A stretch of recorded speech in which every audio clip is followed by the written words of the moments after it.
back to the Unraveling Soprano. I'm Heather, and today is Vlogmas Day 9. Um, we are going to have a little bit of a chattier Vlogmas. I don't have a whole lot going on today in my life to take you along. We're going to talk about Christmas wish list, like knitting wish list, like specifically like things that I put on my knitting wish list, ideas if you have a couple people who have no idea what to get you. Um, and maybe you can send this their way if you like any of the things that I'm going to talk about.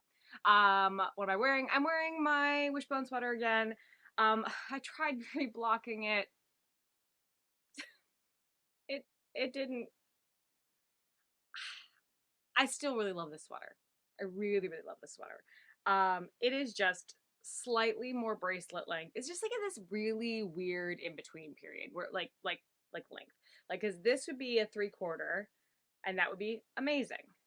And then just a little longer would be bracelet length. And like what I kind of want is like slightly there, but it's like wants to hang out here, which is just an awkward length. So this is after blocking. I think this is just what it is. At some point, I'm going to want to reknit this in a different color because I really loved the process and it's a really great sweater and I love like the modifications I made because the original sweater has a little bit higher neck and it's not rolled. And I rolled it and I feel like I'm definitely having 1960s vibes with between the headscarf and the funnel net. I when I was getting myself ready today, my hair was a hot mess, and so I was like, all right, I'm just gonna put it in a scarf. And then I was like, can I really pull this off? I don't know. And then I put the sweater, and I was like, oh yeah, I feel very like 1960s, like call the midwife. This is what I'm feeling today. All right, so before we get to the wish list, we're gonna open the tea of the day. It is day 16. Oh, out. Release. Release. So, this is candy cane. So, it's a black tea with candy cane pieces, peppermint leaves, and natural candy cane flavor. I know I've had the this is like sometimes I like to think of David's or Adagio teas as like the David's tea dupe because it's much more affordable and the teas often taste the same. So I know I've had the David's tea version. I don't know if I've had the Adagio tea version, but we're going to my kettle hot. My kettle is cold. All right, I'm gonna go warm up my kettle. I'll be right back. Okay, so I have heated my tea. It's been steeping for about 3 minutes. I'm gonna take it out.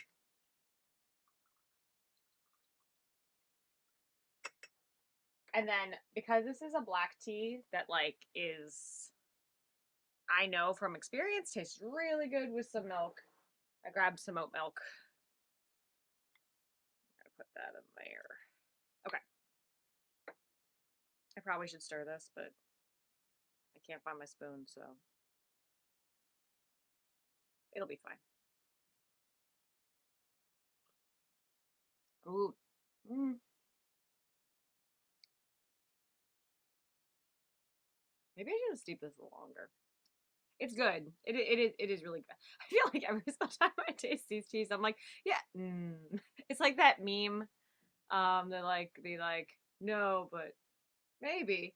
Um, yeah, it's good. It's just not super strong. I kind of want to like punch a peppermint, and it's like peppermint, but not like hey over the top of the head. Maybe I just don't have a very refined palate. That's possible. That's probable. I don't have a refined palate. All right, well, I'm gonna keep drinking this because I need the caffeine, and it is good. It is very drinkable. You know what would taste really? This might mess it up, but like if you had any of that like peppermint mocha creamer, like just to amp it up, that might be good. And also the Candy Cane Crush, the David's Tea Candy Cane Crush, is a little bit more powerful from what I remember. There's also like, this is probably why, there's a ton of sugar in that tea. Like they have like literal like pieces of white chocolate in that tea. So it's like very sugary. And that is the nice thing about Adagio teas is they tend to not have a lot of sugar. Um, so maybe that's just what I'm missing. I'm missing the copious amounts of sugar, which I don't want to drink anyway. So A plus Adagio tea. You did it. You did the thing. All right. So is my mic on? I'm gonna double check that my mic's on. Give me 1 second. It is. All right, we're betting 1,000. Okay, so I'm gonna be looking down at my laptop for some of this, because I have my list and then I have like the pictures and I'll be putting pictures here. Yes. Of what I'm thinking. So some of these are things that you can easily get through Amazon or craft stores or whatever. And then some of these are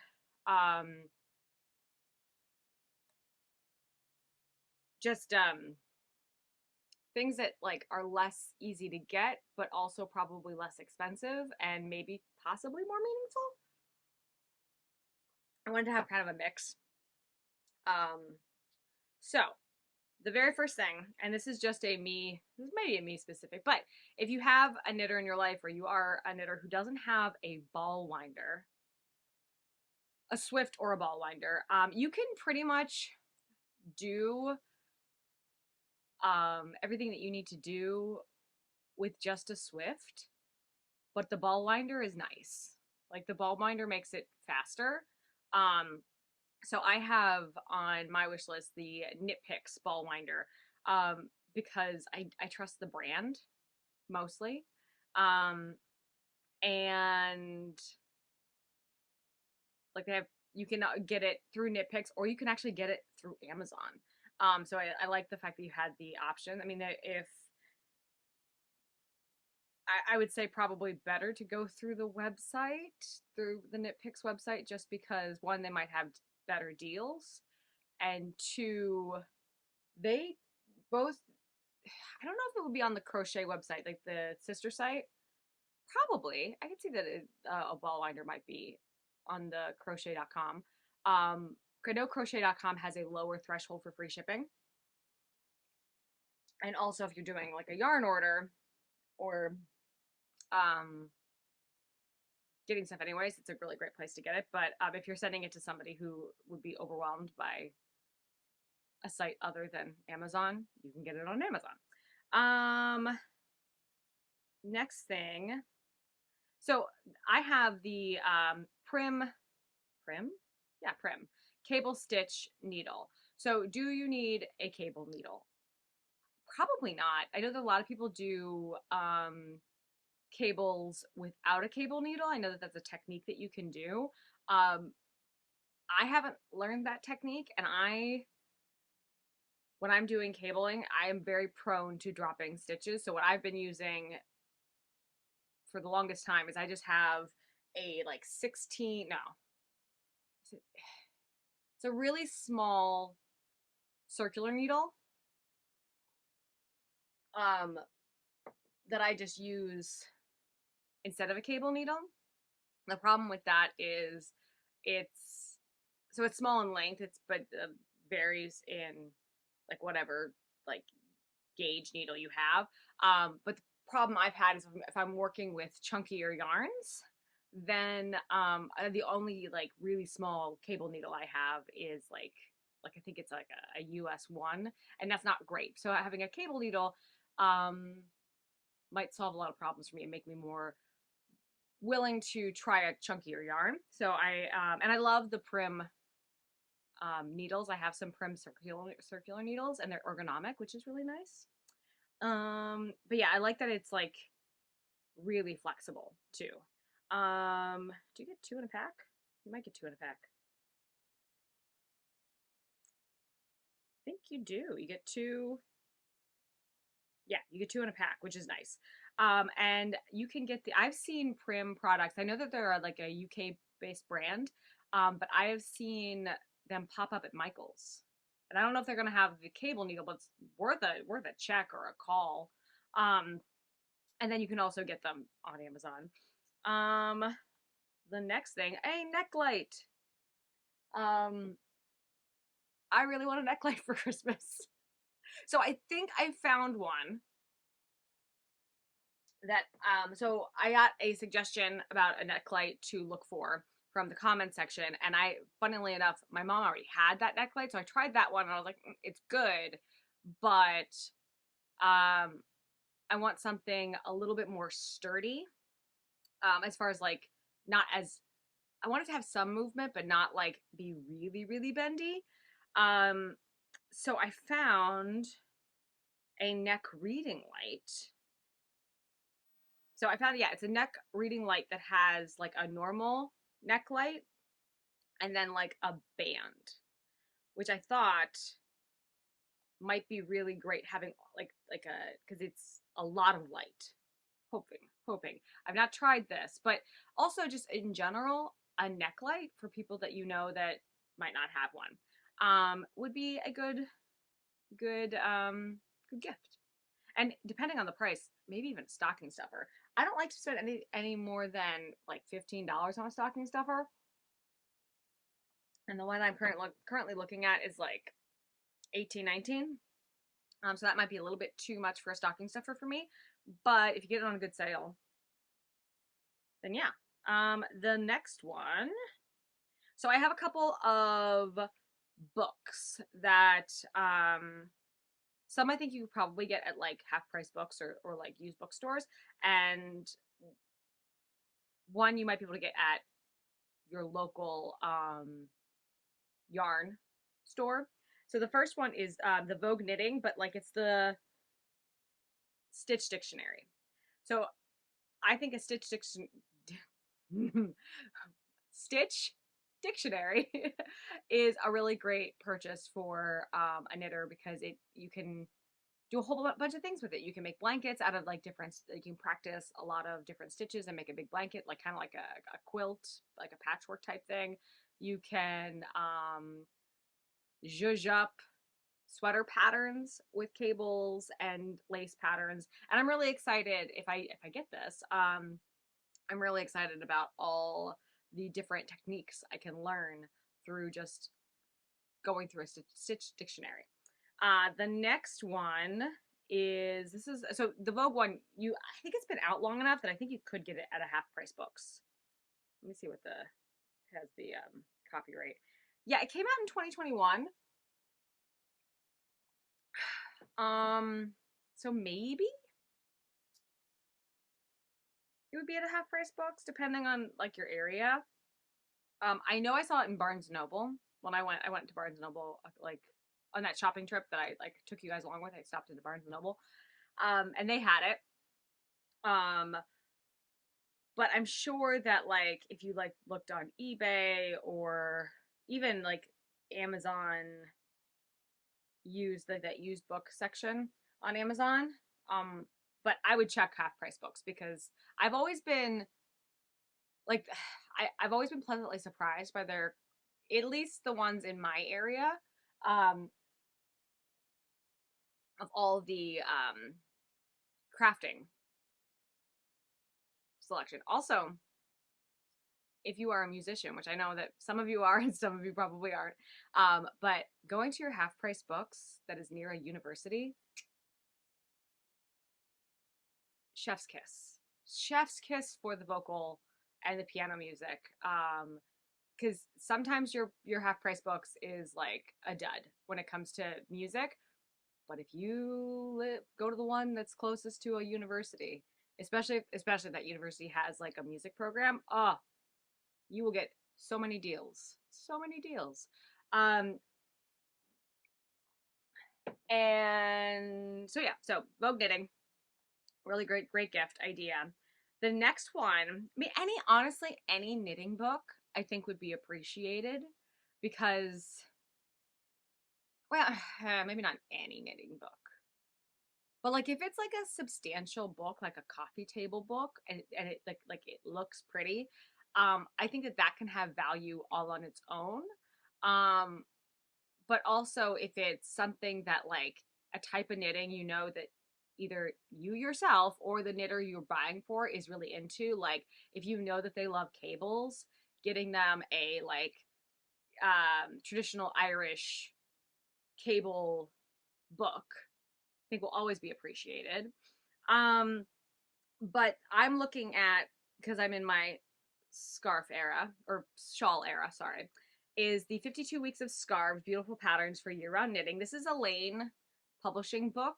Um, and it's interesting because it's called 52 Weeks of Scarves on Amazon, and I think it's called 52 Weeks of Shawls on Ravelry, but it's the same book.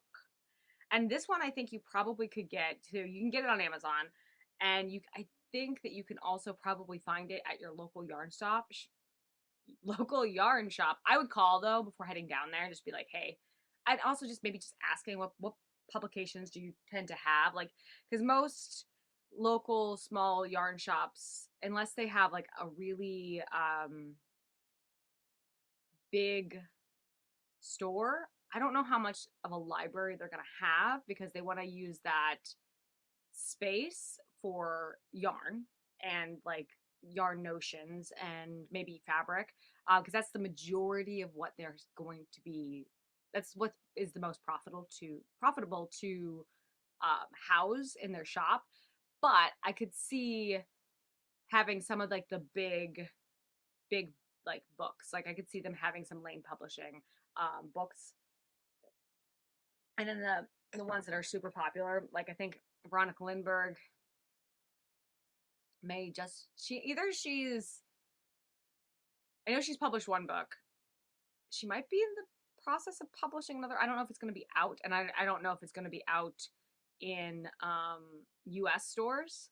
So that's one of the things I've had trouble with buying books, especially from like Scandinavian authors, is that they don't cater to us, which is that is fine.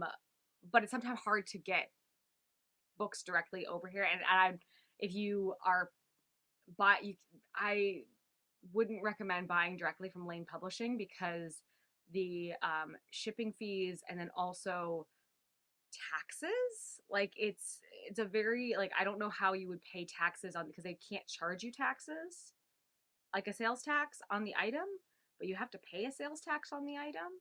So if you can get it at your local bookstore, it's just a much easier process. And also, if you see a book and it's not available anywhere, you can talk to your local yarn store and be like, hey, can you um, see about stocking this book? Because they have an easier time through that customs process than an individual purchaser would have. Um, so books. Books are good. Love a book. Talk about this, talk about this.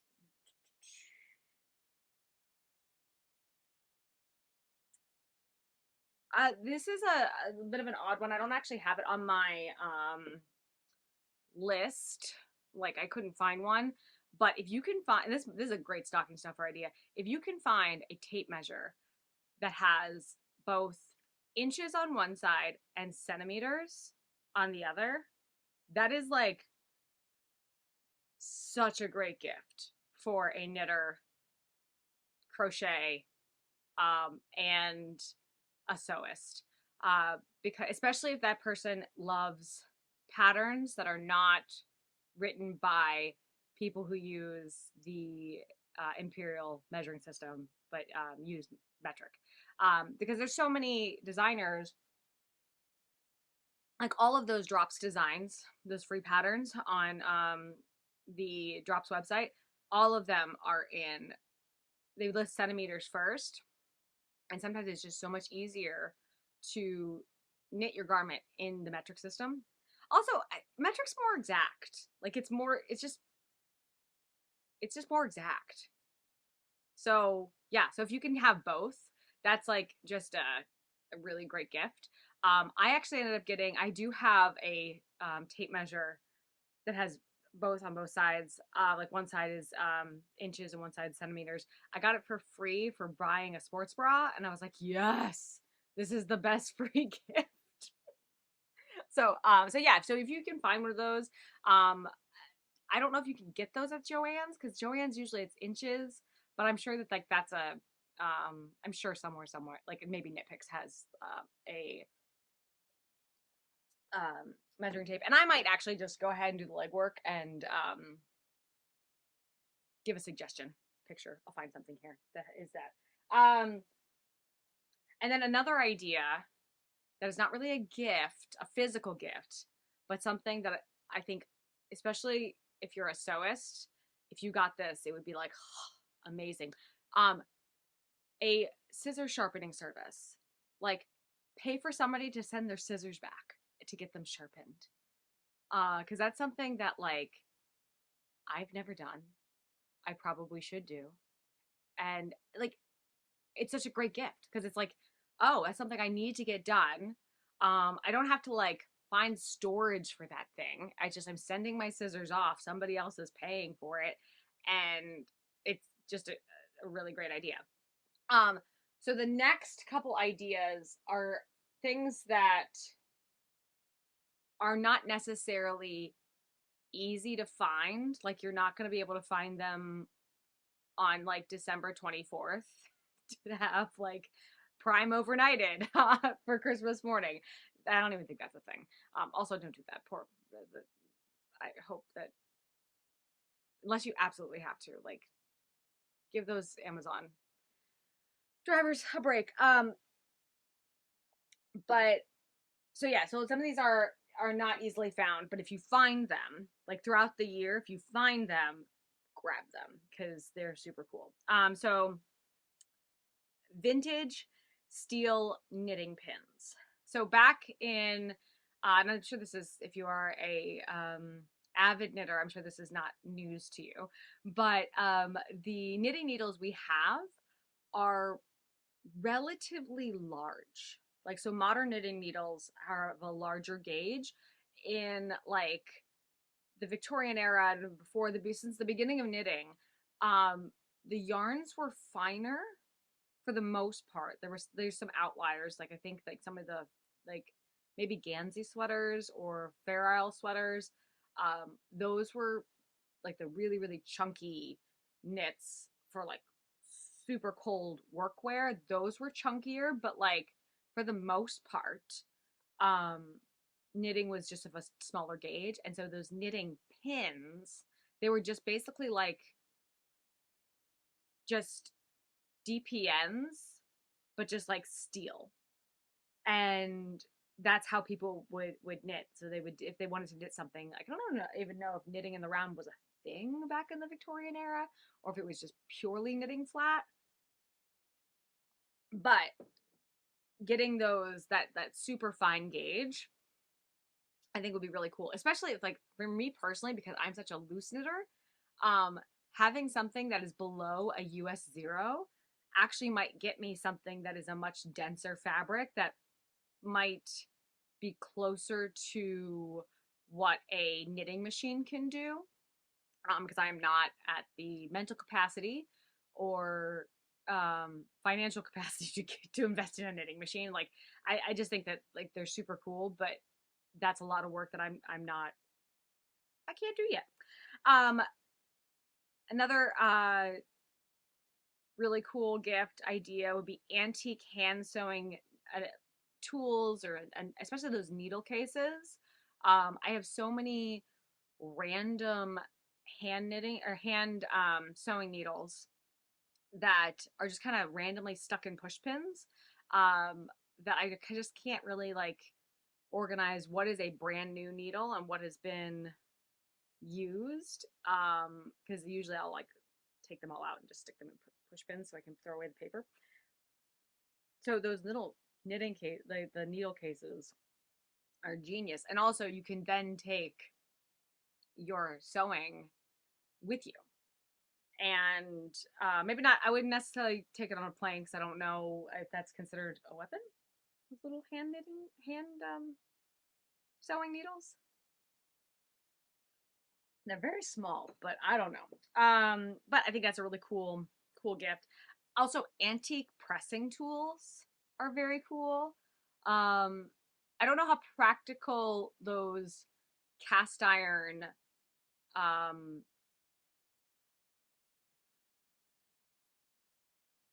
oh my gosh. It's a cast iron clothing iron. Sorry, my brain just was like, you're saying that word too many times. So like, yeah, like those, like I'll insert a picture. So like those are super cool. I don't know how practical they are because you need a heat source to heat those up. But the pressing tools, if you can find any like tailor's like pressing blocks or like the tailor arm, the big wooden ones, those are really cool.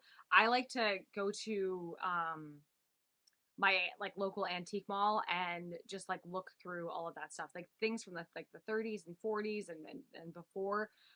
I just think that they're, I like to have some things that like are so much older than me. I think that there's something really cool about that. um Also like darning eggs,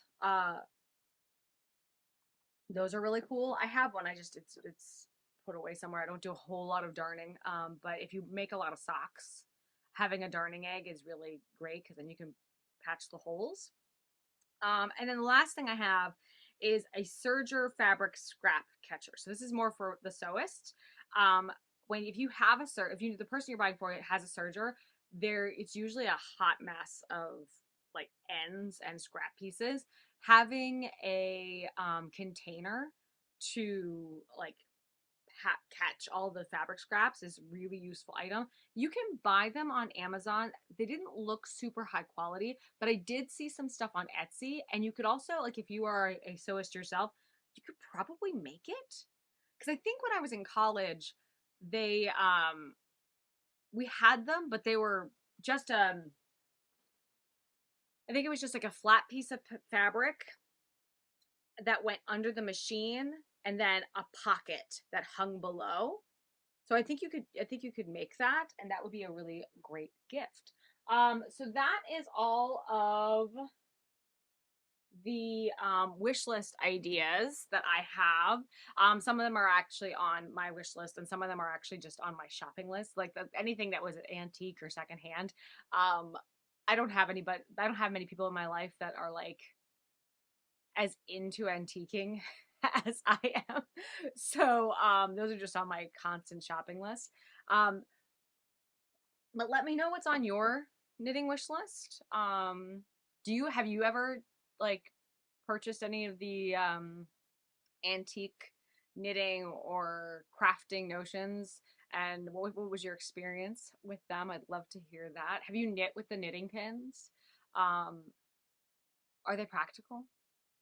I feel like it's just like knitting with regular metal knitting needles. But yeah, let me know. And sorry, start again. And until next time, I hope you have a great week. I hope that you're getting lots and lots of knitting time in, or just relaxing time. And until next time, happy Vlogmas. Bye.